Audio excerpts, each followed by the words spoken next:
ನಿಜವಾಗ್ಲೂ ಇಂತರದ ಕೃತ್ಯ ಎಸಗಿದ್ದಾನಲ್ವಾ ಆ ಉಮೇಶ್ ರೆಡ್ಡಿ ಇದ್ರಲ್ಲ, ಆ ಉಮೇಶ್ ರೆಡ್ಡಿಗಿಂತ ಇನ್ನೂ ಹೀನಾಯ ಪರಿಸ್ಥಿತಿನಲ್ಲಿರ್ತಕ್ಕಂಥ ಆ ವ್ಯಕ್ತಿತ್ವ, ಆ ರಾಕ್ಷಸ ಗುಣವಿರ್ತಕ್ಕಂಥ ಆ ವ್ಯಕ್ತಿಗಳನ್ನ ನಿಜವಾಗ್ಲೂ ಕಠಿಣವಾಗಿ ಕಾನೂನಿನ ಕ್ರಮ ಜರುಗಿಸಿ ಅಂತವ್ರಿಗೆ ಶಿಕ್ಷೆ ಕೊಡಿಸ್ಬೇಕು. ಮತ್ತೆ ಇಷ್ಟೊಂದು ಜನ ಮಹಿಳೆಯರಿದಾರಲ್ಲ, ಅವರನ್ನ ಯಾವುದೇ ಕಾರಣಕ್ಕೂ ಅವರ ಜೀವನ ಬಲಿಪಶು ಆಗದೆ ಇರೋ ರೀತಿಯಲ್ಲಿ ಮಹಿಳಾ ಆಯೋಗಕ್ಕೆ ಮತ್ತೆ ಮಹಿಳಾ ಆಯೋಗಕ್ಕೆ ಅದನ್ನ ಕಂಪ್ಲೇಂಟ್ ಕೊಟ್ಟು ಮಹಿಳೆಯರನ್ನ ರಕ್ಷಣೆ ಮಾಡ್ಬೇಕು ಅಂತ ನಾನು ಕೇಳ್ಕೊತಾ ಇದ್ದೀನಿ. ನಿಜವಾಗ್ಲೂ ತುಂಬಾ ಇದು ನೋವಿನ ವಿಷಯ ಆಗ್ತಾ ಇದೆ. ನಾನು ನಿನ್ನೆಯಿಂದ ನೋಡ್ತಾ ಇದ್ದೆ, ಪ್ರತಿಯೊಂದು ಹೆಣ್ಮಗು ತನ್ನದೇ ಆಗಿರ್ತಕ್ಕಂಥ ಒಂದು ಸ್ಥಾನಮಾನ, ತನ್ನದೇ ಆಗಿರ್ತಕ್ಕಂಥ ಒಂದು ಚೌಕಟ್ಟಿನಲ್ಲಿ ಕಟ್ಕೊಂಡು ಬದುಕ್ತಿರ್ತಕ್ಕಂಥ ಸಮಯದಲ್ಲಿ ಅವಳನ್ನ ಅಂತ ಅಮಾಯಕತ್ವವನ್ನ ಉಪಯೋಗಿಸ್ಕೊಂಡು ಮಾಡ್ತಿರೋದು, ಈ ತರ ಕೃತ್ಯಗಳನ್ನ ಎಸಗ್ತಾ ಇರೋದು ಎಷ್ಟರ ಮಟ್ಟಿಗೆ ಸರಿ ಇದೆ? ಒಂದು ತಾಯಿ ಎತ್ತಿರ್ತಾಳೆ, ಆ ಮಕ್ಕಳನ್ನ ಎತ್ತಿರ್ತಾಳೆ, ಅವು ಗಂಡು ಮಕ್ಕಳಾಗಿರ್ತಾರೆ. ಆ ಬೇರೆ ಹೆಣ್ಮಕ್ಳು ಒಂದು ತಾಯಿ ಸ್ಥಾನದಲ್ಲಿ ನೋಡ್ಬೇಕು, ಅಕ್ಕ ತಂಗಿಯರ ಸ್ಥಾನದಲ್ಲಿ ನೋಡ್ಬೇಕು. ಒಂದು ಪ್ರಜಾಪ್ರಭುತ್ವ ಸರ್ಕಾರದಲ್ಲಿ ಮಹಿಳೆಗೆ ತನ್ನದೇ ಆಗಿರ್ತಕ್ಕಂಥ ಸ್ಥಾನಮಾನ ಇದೆ. ಮತ್ತೆ ಎಲ್ಲಾ ಫೀಲ್ಡಲ್ಲೂ ಹೆಣ್ಮಕ್ಳು ಈಗ ಬದುಕ್ತಾ ಇದ್ದಾರೆ, ಕೆಲಸ ಅವ್ರದೇ ಆಗಿರ್ತಕ್ಕಂಥ ಜೀವನವನ್ನ ಕಟ್ಕೊಂಡಿದ್ದಾರೆ, ಎಲ್ಲಾ ಕಡೆನೂ ಕೆಲಸ ಮಾಡ್ತಿದ್ದಾರೆ. ಆ ಕೆಲಸ ಮಾಡ್ತಿರ್ತಕ್ಕಂಥ ಒತ್ತಡದಲ್ಲಿ ಅವ್ರಿಗೆ ಒಂದು ಒತ್ತಡ ಹೆಂಗಿರುತ್ತೆ ಅಂದ್ರೆ ಪ್ರೇರೇಪಿಸ್ಬಿಟ್ಟು ಅವರು ಉತ್ತೇಜನ ಮಾಡಿ ಅವ್ರನ್ನ ಮಿಸ್ಯೂಸ್ ಮಾಡ್ಕೊಳ್ಳೋದು ಎಷ್ಟರ ಮಟ್ಟಿಗೆ ಸರಿ ಇದೆ? ಯಾರೇ ಆಗಿರ್ಬೋದು, ಒಂದು ಸಾಮಾನ್ಯ ಜನರೇ ಆಗಿರ್ಬೋದು, ಅಥವಾ ರಾಜಕಾರಣಿ ಆಗಿರ್ಬೋದು, ಅಥವಾ ಅಧಿಕಾರಿಗಳೇ ಆಗಿರ್ಬೋದು, ನೈತಿಕ ಹಕ್ಕಿದೆಯಾ ಅವ್ರಿಗೆ ಮಾಡ್ಲಿಕ್ಕೆ, ಆ ತರ ಮಾಡ್ಲಿಕ್ಕೆ ಅಂತ ಅಂದ್ಬಿಟ್ಟು ಹೆಣ್ಮಕ್ಳಿಗೆ ನಿಜವಾಗ್ಲೂ ರಕ್ಷಣೆ ಕೊಡ್ತಕ್ಕಂಥ ಒಂದು ರಾಜ್ಯವನ್ನ ಆಳ್ತಕ್ಕಂಥ ಎಲ್ಲರೂ ಆಗಿರ್ಬೋದು, ಎಲ್ಲರೂ ಯೋಚನೆ ಮಾಡ್ಬೇಕಾಗಿರೋ ವಿಷಯ ಆಗಿದೆ ಇದು ನಿಜವಾಗ್ಲೂ ಖಂಡನೀಯವಾಗಿದೆ. ಹಾಸನ ಜಿಲ್ಲೆ ಅಲ್ಲ, ಎಲ್ಲಾ ಕಡೆನೂ ಹಾಕ್ತಿರ್ಬೋದು, ಬೆಳಕಿಗೆ ಬರ್ದೇನೂ ಇರ್ಬೋದು. ಏನೋ ಒಂದು ಈಗ ಹಾಸನದಲ್ಲಿ ಬರ್ತಾ ಇದೆ, ಭಯಂಕರವಾಗಿ ಬರ್ತಾ ಇರೋದು ನ್ಯೂಸ್ಗಳು ನೋಡಿದ್ರೆ ಎಷ್ಟು ಹೆಣ್ಣು ಮಕ್ಕಳು ಬಲಿಪಶಿ ಆಗಿದ್ದಾರೋ ಅದು ನನಗಂತೂ ಗೊತ್ತಿಲ್ಲ. ಎಷ್ಟು ಹೆಣ್ಣು ಮಕ್ಕಳ ಕುಟುಂಬಗಳ ಮತ್ತೆ ಮಕ್ಕಳಿರ್ತಾರೆ, ಅವರ ಮನೆಯಲ್ಲಿ ಕುಟುಂಬದ ಜವಾಬ್ದಾರಿ ಹೊತ್ಕೊಂಡು ಕೆಲಸ ಮಾಡ್ತಕ್ಕಂಥ ಮಹಿಳೆಯರಿದ್ದಾರೆ. ಈ ಕೆಲಸ ಮಾಡ್ತಕ್ಕಂಥ ಮಹಿಳೆಯರ ಅವರ ಕುಟುಂಬದ ಬಗ್ಗೆ ಯೋಚನೆ ಮಾಡಿದಾರ?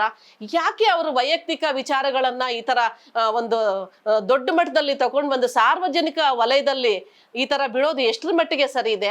ಆ ಕುಟುಂಬಗಳ ಹೊಣೆ ಯಾರಾಗಿರ್ತಾರೆ ಅನ್ನೋದು ಒಂದು ಯಕ್ಷ ಪ್ರಶ್ನೆ ಆಗಿದೆ. ನಿಜವಾಗ್ಲೂ ಇಂತರದ ಕೃತ್ಯ ಎಸಗಿದ್ದಾನಲ್ವಾ ಆ ಉಮೇಶ್ ರೆಡ್ಡಿ ಇದ್ರಲ್ಲ, ಆ ಉಮೇಶ್ ರೆಡ್ಡಿಗಿಂತ ಇನ್ನೂ ಹೀನಾಯ ಪರಿಸ್ಥಿತಿನಲ್ಲಿ ಇರ್ತಕ್ಕಂಥ ಆ ವ್ಯಕ್ತಿತ್ವ, ಆ ರಾಕ್ಷಸ ಗುಣವಿರ್ತಕ್ಕಂಥ ಆ ವ್ಯಕ್ತಿಗಳನ್ನ ನಿಜವಾಗ್ಲೂ ಕಠಿಣವಾಗಿ ಕಾನೂನಿನ ಕ್ರಮ ಜರುಗಿಸಿ ಅಂತವ್ರಿಗೆ ಶಿಕ್ಷೆ ಕೊಡಿಸ್ಬೇಕು. ಮತ್ತೆ ಇಷ್ಟೊಂದು ಜನ ಮಹಿಳೆಯರಿದಾರಲ್ಲ, ಅವರನ್ನ ಯಾವುದೇ ಕಾರಣಕ್ಕೂ ಅವರ ಜೀವನ ಬಲಿಪಶು ಆಗದೆ ಇರೋ ರೀತಿಯಲ್ಲಿ ಮಹಿಳಾ ಆಯೋಗಕ್ಕೆ ಮತ್ತೆ ಮಹಿಳಾ ಆಯೋಗಕ್ಕೆ ಅದನ್ನ ಕಂಪ್ಲೇಂಟ್ ಕೊಟ್ಟು ಮಹಿಳೆಯರನ್ನ ರಕ್ಷಣೆ ಮಾಡ್ಬೇಕು ಅಂತ ನಾನು ಕೇಳ್ಕೊತಾ ಇದ್ದೀನಿ.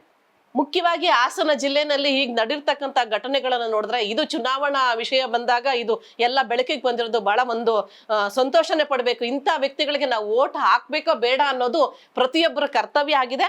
ಪ್ರತಿಯೊಂದು ಮಹಿಳೆಯೂ ಸಹ, ಪ್ರತಿಯೊಂದು ಗಂಡು ಮಕ್ಕಳೇ ಆಗಿರ್ಬೋದು, ಹೆಣ್ಮಕ್ಳೇ ಆಗಿರ್ಬೋದು, ತನ್ನ ಕುಟುಂಬಗಳಲ್ಲಿ ಯೋಚನೆ ಮಾಡಿ ಇಂಥ ವ್ಯಕ್ತಿಗಳನ್ನ ನಾವು ಆಯ್ಕೆ ಮಾಡ್ಬೇಕಾಗಿದೆ.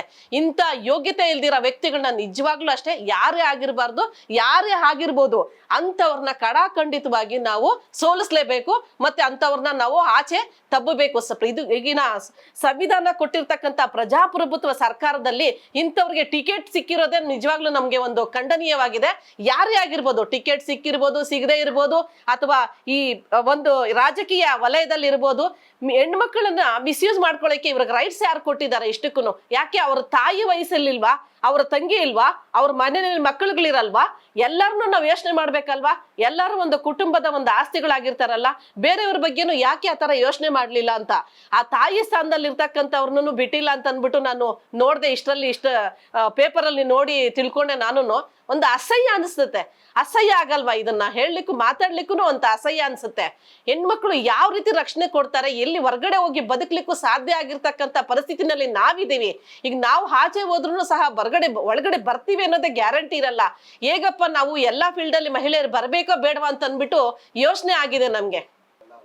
ಖಂಡಿತವಾಗ್ಲೂ ಇಂತಹ ವ್ಯಕ್ತಿಗಳಾಗಿರ್ಬೋದು, ಮಹಿಳೆಯರ ವಿರೋಧವಾಗಿ ಯಾರು ಕೆಲಸ ಮಾಡಿರ್ತಾರೆ, ಮಹಿಳೆಯರ ಶೀಲವನ್ನ ಈ ತರ ಮಿಸ್ಯೂಸ್ ಮಾಡ್ಕೊಂಡಿರ್ತಾರೆ, ಮಹಿಳೆಯರ ಬಗ್ಗೆ ಹೀನಾಯವಾಗಿ ಮಾತಾಡ್ತಾರೆ, ಮಹಿಳೆಯ ಸಮಾನತೆಯ ವಿರುದ್ಧವಾಗಿ ಮಾತಾಡ್ತಾರೆ, ಅಂತವ್ರನ್ನ ತಿರಸ್ಕಾರ ಮಾಡಬೇಕು. ಮಹಿಳೆಯರು ನಿಜವಾಗ್ಲೂ ಹೇಳ್ಬೇಕಂದ್ರೆ ವಿದ್ಯಾವಂತರಾಗಬೇಕು. ವಿದ್ಯಾವಂತರಾಗಿ ಯಾವ ವ್ಯಕ್ತಿನ ನಾವು ಆಯ್ಕೆ ಮಾಡಬೇಕು ಅಂತ ತನ್ನ ಸ್ವಯಂ ಪ್ರೇರಿತವಾಗಿ ಯೋಚನೆ ಮಾಡಿ ನಾವು ಅವ್ರಿಗೆ ಆಯ್ಕೆ ಮಾಡಿದ್ರೆ ನಿಜವಾಗ್ಲೂ ಒಂದು ಉನ್ನತವಾದ ದೇಶವನ್ನ ನಾವು ಕಟ್ಟಲಿಕ್ಕೆ ಸಾಧ್ಯ ಆಗುತ್ತೆ. ಯಾರೇ ಆಗಿರ್ಬೋದು, ಈಗ ದೇಶನೇ ತಿರುಗಿ ನೋಡ್ತಕ್ಕಂತ ಕೃತ್ಯ ಎಸಗಿದೆ ಹಾಸನ ಡಿಸ್ಟ್ರಿಕ್ಟ್ ನಲ್ಲಿ. ಎಲ್ಲಾ ಪೇಪರ್ಗಳಲ್ಲಿ ಹರಿದಾಡ್ತಿರೋದು ನೆನ್ನೆಯಿಂದ ನೋಡಿ ನನಗೆ ಬಹಳ ನೋವಾಗಿದೆ. ನಿಜವಾಗ್ಲೂ ಹೇಳ್ತಾ ಇದ್ದೀನಿ, ಪ್ರತಿ ಮನೆಯಲ್ಲೂ ಅಷ್ಟೇ ಎಷ್ಟು ಹೆಣ್ಮಕ್ಳು ನೊಂದುಕೊಂಡು ಯಾವ ರೀತಿ ಅವ್ರು ಬದುಕುತ್ತಾ ಇದಾರೋ ಅನ್ನೋದು ನನಗೆ ಭಯ, ಭೀತಿ, ಆತಂಕದಲ್ಲೇ ಬದುಕ್ತಿದ್ದಾರೇನೋ ಅಂತ ನನಗೆ ಅನ್ನಿಸ್ತಾ ಇದೆ. ನಮಸ್ಕಾರ.